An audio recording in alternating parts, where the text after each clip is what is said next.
तो दोस्तों, अभी हमने सीखा कि मार्क के अंदर 98 और 99 फॉर्मेट कैसे बनाया जाता है। तो आइए अब हम जानें कुछ और ऑप्शंस जो हमारे फॉर्मेट्स के अंदर होते हैं।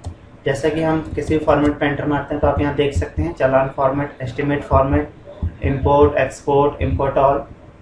तो इसके अंदर बहुत से हमारे ऑप्शंस हैं। तो जैसे हमारा बिल फॉर्मेट होता है, आप चालान फॉर्मेट और एस्टिमेट फॉर्मेट को भी सेम बिल्कुल उसी तरीके से डिजाइन कर सकते हैं। Header, item, grand total.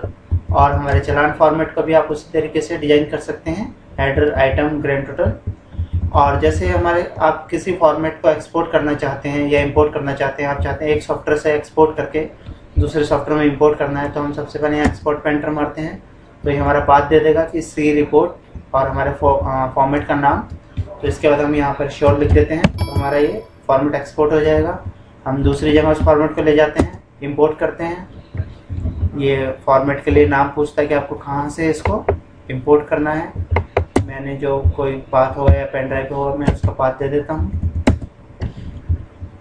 उसके बाद इसको इंपोर्ट करता हूँ। फॉर्मेट का जो मेरा नाम होता है, जो भी मेरा मेन फॉर्मेट का नाम होगा, और उसको मैं इंस्टॉल कर लूँगा। तो इस तरीके से मेरा फॉर्मेट इंपोर्ट एक्सपोर्ट हो जाता है।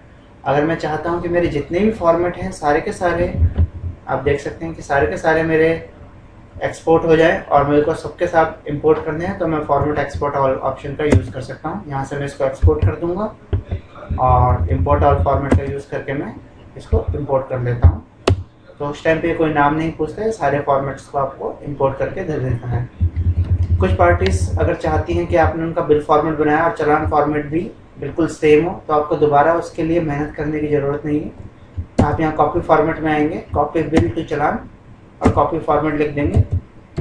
तो जो मेरा बिल का फॉर्मेट होगा वो सेम चालान का फॉर्मेट मेरा बन जाएगा। तो जैसा आप देख सकते हैं मेरा ये चालान का फॉर्मेट जैसा मेरे बिल का फॉर्मेट था वैसा ही बन गया है।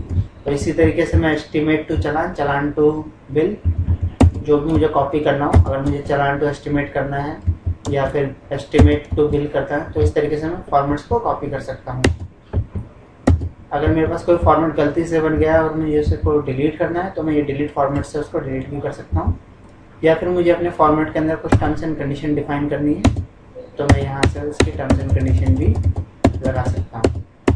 तो इस तरीके से हमारे कुछ ऑप्शंस थे जो हम फॉर्मेट्स में यूज़ करते हैं।